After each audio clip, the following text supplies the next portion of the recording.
Hello. Welcome this beautiful Wednesday morning. We are recording this live for a podcast with Courageous and Free with Jacqueline Mack, with me, Jacqueline Mack, being your host. And if you haven't checked it out, it's over on all the iTunes/podcast playing platforms out there. Also, just uploaded almost all of them, and definitely all of them by the end of this month on YouTube. So you will see those on my YouTube channel, and then you'll also see them now from this day forward recorded as a live. So if you go under YouTube, under my live videos, you will catch all future podcast recordings there as well. So today, what we're talking about is goal mastery, not goal getting, not goal setting, like masterly maximizing the ROI when we goal set, right?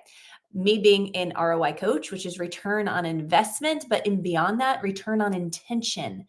Where are you being, or where are you not being intentional with the attention that you're bringing to your work, your business, your life, your community, and all the things that create a fulfilling or a lack of fulfilling life, right? So a little bit about me. I'm going to do a little something different here because a lot of you are new to my world. I came from the corporate health and wellness space. I helped people become a badass corporate athlete in the programs that I helped with between corporate health and wellness and lifestyle medicine. That was very, very early on in my career. I've always been in the space of high ticket sales and account management as well, and dabbled into coaching in around 2008 and went all in by the end of 2008, studying behind coaches of Tony Robbins, NLP, Marie Forleo, Gabby Bernstein, Joe Dispenza came a few years later. And it was the coaching. It was the coaching experience that was embedded in me ever since I was a young girl. And the official step that I took as a young child, or a young adult, I guess I should say, was back in high school when I committed to being a big brother, big sister. I did that in high school. I did that in college. And yeah, it was just my first stab at coaching and mentorship in a way that was a little bit structured, but very much authentic, right? Just being a good person and being that person for someone who maybe comes from a challenging family or situation or circumstance, to see that they still have a choice and they can turn things around, right? So as an adult, like I said, I got certified in some trainings. NLP was one of them, and so many other programs. I'm not going to list them all out here. And not only what I learned, but what I applied. And then what I morphed into my own methods, what I tried myself to then extend out to my clients for them to benefit. So it was like, why keep this stuff for me when it works really well? And so that's what I did. I shifted from high ticket sales into coaching, and then back into high ticket sales and into coaching as the worlds around us on social media lands and the interwebs evolved. So a decade of my career was helping high performers become better high performers. That was the very beginning. And then what I realized is you can help someone be a better performer, but then eventually burn out, because I did it twice, as if once was not enough for me to learn my lesson. A couple of fun facts. I love being a mom of two very incredible, very different young girls going into first grade and third grade. I also turned down my first job opportunity. It was a dream job, right from an internship, coming out of school in Ohio, going all the way down to Florida, and I turned it down. I turned it down to travel on the boat to go completely around the world in 2003, starting in the Bahamas, ending up in Seattle on semester at sea. And I created my first yes and experience because the job was available when I returned. Now, I didn't know that, and it was not guaranteed. It's not like I said, yeah, I'll take this job. I'm going to start in June, when the job offer was July the year before. And they knew that I had about a semester of college left. But in reality, I only had one credit hour. I probably could have done something online, even though back in 2003, there really wasn't as much online college offerings, and especially at the university that I went to. So I will say more of that for another time in another story. But it's one of those things where I just has learned the hard way not to live with any regret. And when you live without regret, it's actual real freedom. When you're disciplined in that, it's real freedom. Another fun fact is I grabbed into a shark and took a wild ride, free diving in Tahiti with my husband. Not sure if I'd do that again, but it was actually really cool to see the diver himself, who was leading us, grab onto two sharks both hands, one fin in each hand, and was like being pulled like a chariot. It was really, really cool. Another crazy fact, I wouldn't say a fun fact, is I lost my first love to a car accident at 18. 18. I went from a bubbly butterfly, top of my class president, going into college as pre-med, taking all the hard classes that they try to weed out the people who aren't serious. Needless to say, all of that led me to really, truly wanting to live a life I loved and helping others to do the same with no regrets. Because we don't know when our last day is going to be. We don't know when our last second is going to be. So are we chasing something for the happiness, for the love, for the accolades, and we're not enjoying the journey? Or are we actually living and enjoying the journey while striving and experiencing our goals? Because that's what we're talking about today. Again, I call this the SN Life by Design, no longer settling for circumstances, situations, or people that we're giving our power away to hold us back from what we ultimately desire. And what we desire, we deserve. So today we're going to jump into what it is to goal set. We're going straight in. Goal setting. Anybody out there set goals before? Any of you diehard New Year's resolution people? It's okay. It's not right. It's not wrong. It's not good. It's not bad. Just curious. We're playing in the space of possibility of asking ourselves better questions. When we ask ourselves better questions, we really do get to live a better life. This is with your personal life, and this is also with business, right? So goal setting. Have you set goals? Yes or no? Have you achieved them? Yes or no? Why or why not? Because many of you are like, yeah, I've set some goals. I've hit some goals. I've achieved them. I experienced them. Yeah, I've set other goals and I didn't. And this is why. Get very crystal clear without blaming or shaming anybody else, and especially yourself. Because the truth is, we're really only in control of two things, right?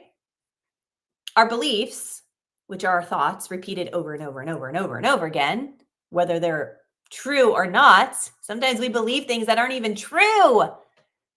And I have a whole other episode on that on imposter syndrome if you missed that one. When we believe things that are simply not true and we allow that to hold us back, yuck, right? Notice what you're noticing, because your beliefs and how you respond to the world are truly the only two things you have control over. You can't even control if you breathe or not. What? Hold your breath for as long as you can. And if you're super stubborn, you're going to pass out, and then you're going to start breathing again, because there is a greater source that breathes you every single day. You can call him God, you can call him universe, you can call him source. One of my business besties calls him Gus, because we were both Christians, but we also believe that this is the highest power possible. God does not make mistakes. But what happens is we become these spiritual beings living this human experience, and we create patterns, habits, behaviors. We make things mean something. We make things mean something that it's right or that it's wrong. It's just simply what it is. And our perception is our reality until we decide to shift our perception.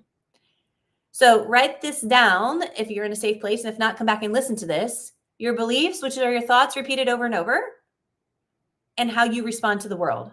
Your respond ability is your responsibility, right? Respond ability. Your ability or will to respond. Notice I didn't use the word react. How many of you react today? Day-to-day tasks, you're just in reaction mode. You're not actually intentional with how you respond. We're going to go really deep in that today. That's one of the top 3 steps to take your SMART goals to goal mastery. So what are we giving our power away to? When we say, well, this happened to me, or I can't do that because of this, we are giving our power away to people, situations, circumstances, money, time. You're either going to be committed to results or going to be committed to excuses and hitting your goals or not hitting your goals. So are you loving the reality and the results that you have right now and creating the life that you absolutely flip-flopping love and desire to live out? Why or why not? Why or why not? Wow. And I just told you, let's not blame or shame ourselves, circumstances, people, or others. Well, it makes it hard to say why or why not. Or does it? Again, the quality of the questions that we ask ourselves, the quality of the time that we put into understanding. This is the inner work. These are the strategies that allow all other strategies in life to work. I'm promising you this. Why? Because I've seen it happen for over 15 years. I cannot wait till I can say 2 decades. And I know there's people that have seen it work for 3 decades. I just haven't been practicing it as long as them. I was not exposed to it as early as them. Is that a regret? No. I love how my life has gone this far, and I love where it's going. Here's a little secret. When we go back to setting goals, you have to really consider the risk and the reward. Let's go back to my first job opportunity. I was going massively in debt instead of taking a job that was actually going to make me some money, right? Everybody was telling me not to do it. Even the doctor looked me in the eyes and said, "You will regret this." As I tucked my tail and walked back to my desk. What? I made you millions of dollars in a summer internship? You're telling me I'm going to regret turning down the job? People don't get jobs before they've graduated, they said. And you're getting a job offer and you're turning it down. I'm turning it down because I had an opportunity of a lifetime to travel around the world on a boat, visit third world countries, the health centers, their spiritual practices, how they live, to witness a richness of life outside of the paradigms of the American culture. A richness. I was striving to become a doctor until the rug was ripped out from under me and I went in depression because of a loss of a loved one. I'm not blaming that. I'm just saying that's what happened. That's what I allowed. And it was okay. And I'm actually very, very, very, very glad I am not a practitioner in the health space right now, even though I salute and love and adore all the practitioners that I know that are out there busting their butts in the health space. But it wasn't for me. I would have been the one sued because somebody would have said, well, I have this ache or pain. Can you write me a script? And I would say, here's your nutrition prescription. Here's your movement prescription. Here's your meditation prescription. Come back. And if you still have this pain, we'll talk about if you need that drug. Back in 2003, people would have thought I was crazy. Thank God, more and more doctors and practitioners are practicing this way. Functional medicine, naturopaths, even normal practitioners, normal traditional MDs are finally getting it, even if this isn't what they were taught in medical school. So when I turned that job down, it was a dream offer. I knew that eventually, one day, I would have been working my butt off for somebody somewhere, including for myself. Didn't know that at the age of 22. And money would always be there to be made, is my point. But this opportunity to go at semester at sea, sure, I could go back as a passenger, as an adult teacher, but then I would have had to go get my PhD, which I had no desire in doing, especially when it came to teaching. But I knew why. I knew why. Underlining it all, the reason I wanted to make a lot of money is so I could travel more. Here was an opportunity to travel more even before I made the money. How cool is that?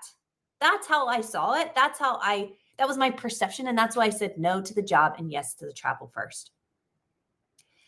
The power of knowing your why. Write this down. We have to be intentional.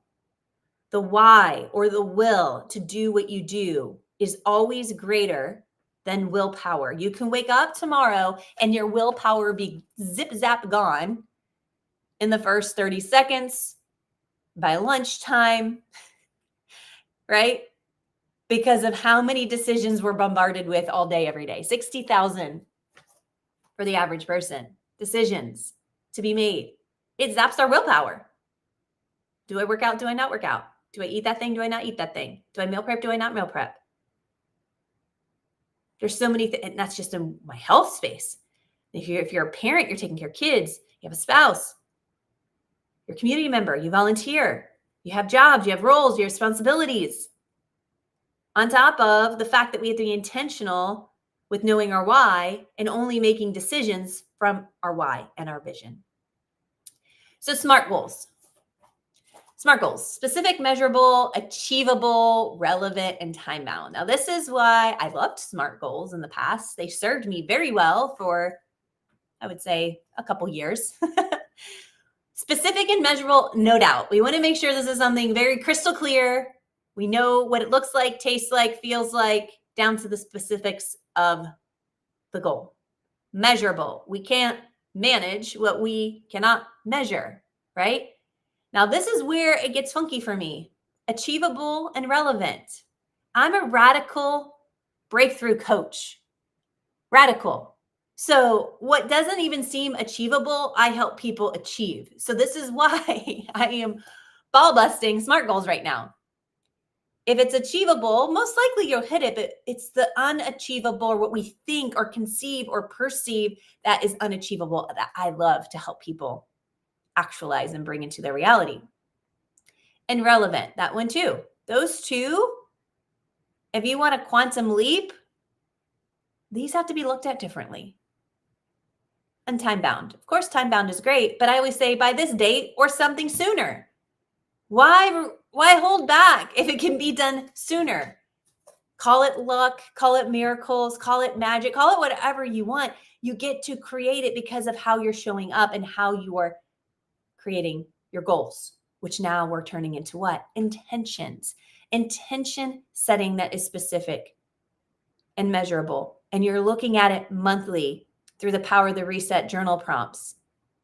Not waiting till December, not waiting till January, not throwing in the towel 21 days in, not looking in July and saying, oh, I'm not even close, I'll start next year. No.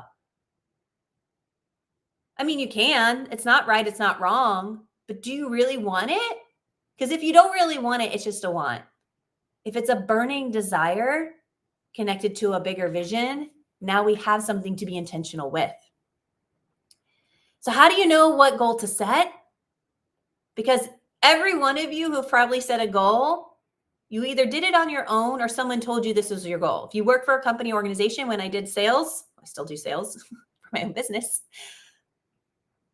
There was someone telling me, here's your quota. Here's your goal. Here's how many calls you need to make. Here's how many follow-ups. Here's how many companies we need to bring on board. Right? So we're going to shift from this goal setting to intention setting. But again, how do we know? If someone's always given us the goals to hit, the personal trainer told you the goal. The nutritionist told you the goal. Your spouse said, this is what we're doing. And you really don't have any aligned, connective why that fits into you and who you are and what you desire. It's not going to feel really good going after the goal. And you most likely won't hit it because you really don't want it. Am I right? Or am I right? So we got to get super clear. We have to get super clear, like crystal clear on what you desire. This is beyond all the wants in life. This is what do you desire? Because the decisions you are making today and tomorrow and the next day and the next month and the next year are going to be compounding and resulting into a life you love or a life you're settling for. And it's okay to slow down and be like, wow, I just brought to life some massive goals. I'm experiencing them right now. I want to slow down time. I want to experience it. And I want to just sit in it for a while instead of hustling and grinding to the next goal.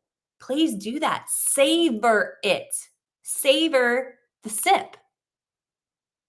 That's when I drink my tea every morning. I don't just guzzle it. And I'm glad it's hot because I probably would, because I have old patterns and behaviors of hurrying up, hustling and grinding and getting this stuff done. That's how I was a make it happen mama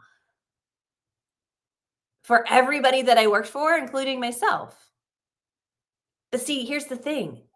The vision assists you into bringing it into reality because you know what it is you're saying yes to and you know what it is you're saying no to.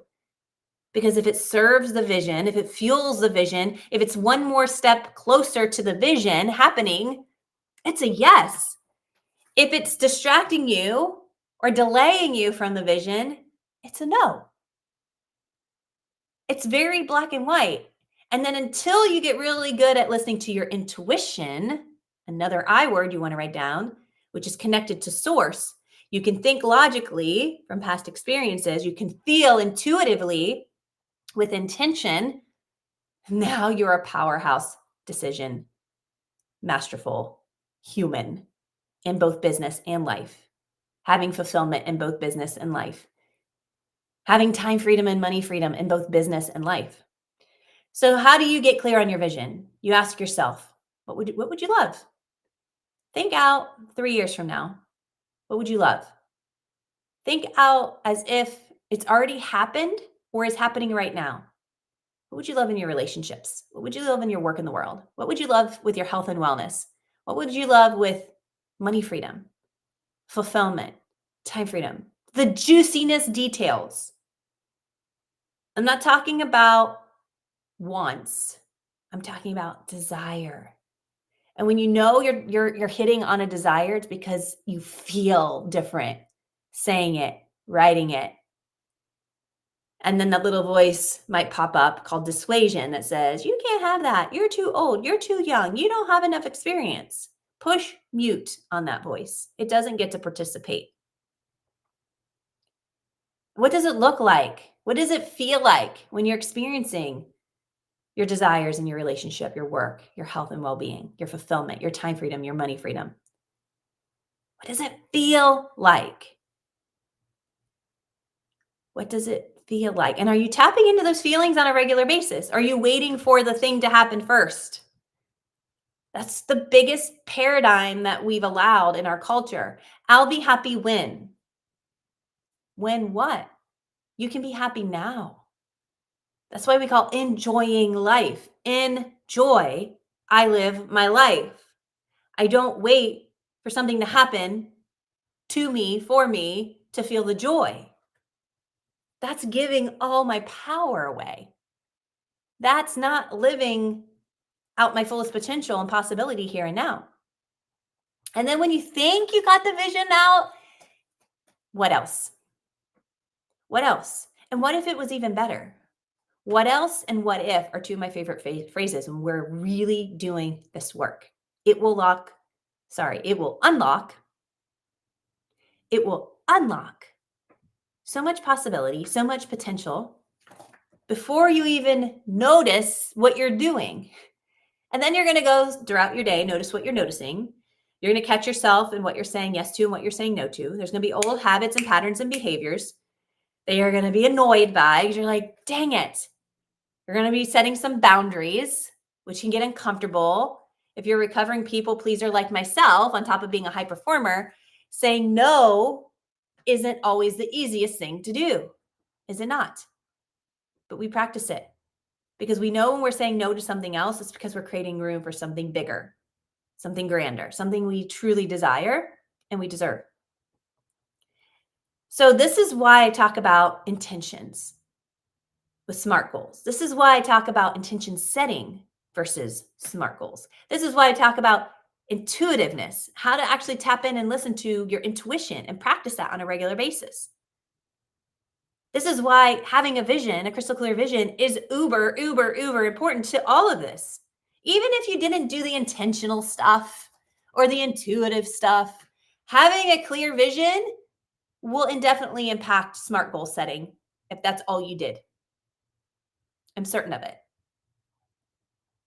But the key is not just writing it down once or not just saying it out loud once. Record yourself reading your vision or close your eyes and put your hand on that heart space and just talk into your voice memo and share all the juicy details. Listen to it first thing in the morning. Listen to it right before you go to bed. That's when your subconscious mind is the most receptive and vulnerable.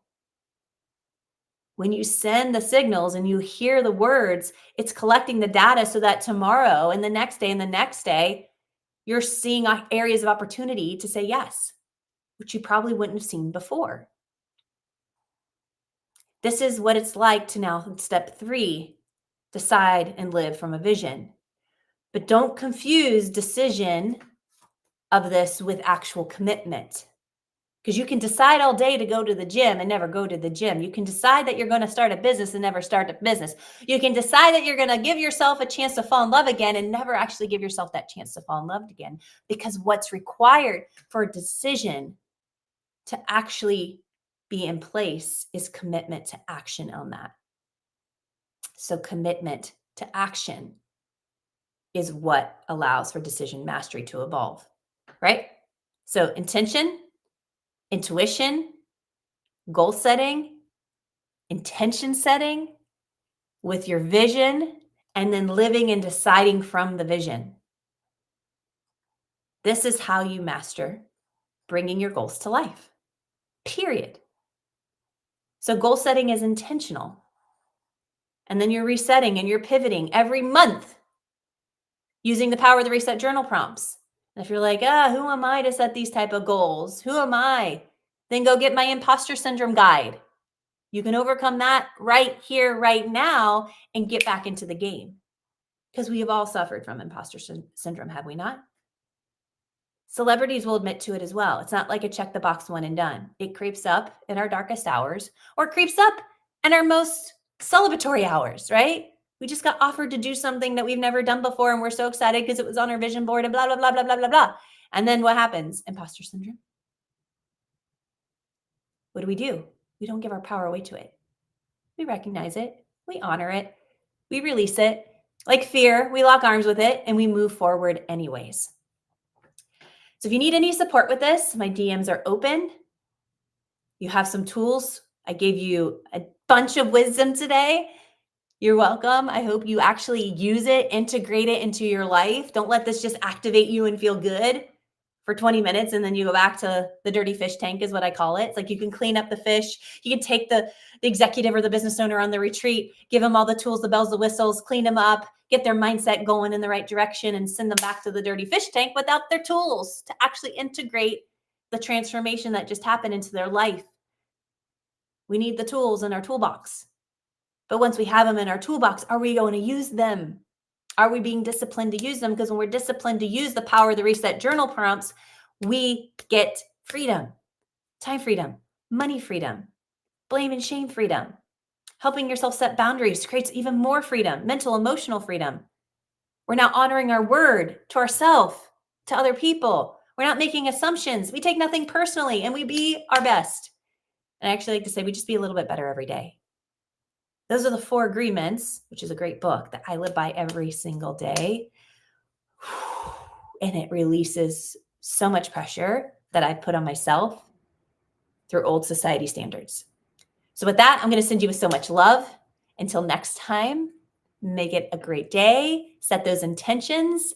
Flip-flop your goal setting to intention setting. Use the Power of the Reset journal prompts. Make decisions from the vision. Live from your vision. And commit. Go all in and commit. If you need any support, you can find me over on LinkedIn. You can find me over on Instagram. I look forward to chatting with you again very soon.